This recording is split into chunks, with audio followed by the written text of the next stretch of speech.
Začiatkom školského roka oslovila stredná priemyselná škola v Poprade žiakov základných škôl z celého regiónu.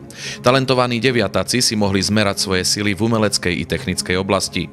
Súťažilo sa v 4 odboroch a práce posudzovala odborná porota.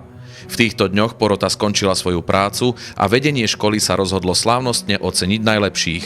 Ocenenia sa odovzdávali počas dní otvorených dverí strednej priemyselnej školy. Tieto motivačné súťaže organizujeme už 3. rok a o tom, že sa to osvedčilo, svedčí aj rastúca účasť žiakov základných škôl. V tomto roku sa do súťaží zapojilo viac ako 40 deviatakov z celého regiónu. V kategórii propagačná grafika a priestorový dizajn doručených 26 prác, v kategórii staviteľstvo bolo doručených 11 prác, v kategórii elektrotechnika 10 prác a v kategórii mechatronika a strojárstvo bolo doručených 6 prác.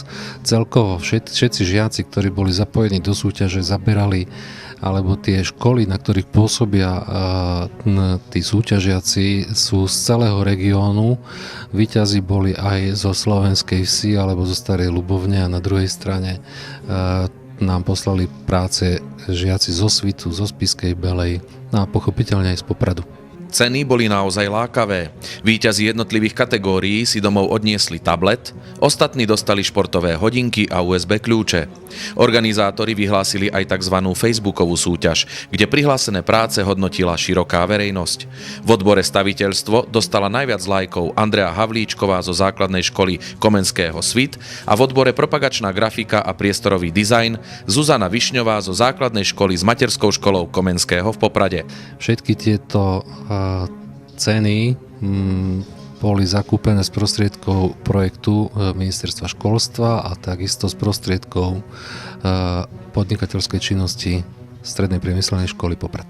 Prečo si vybrala túto súťaž? Pretože som sa chcela dostať na vašu školu a túto súťaž mi k tomu dopomohla a chcela som si aj zmerať sily s rovesníkmi. Chcel som ísť na túto školu a získať body na prijímací pohovor. Aké ocenenia si získal? Tablet.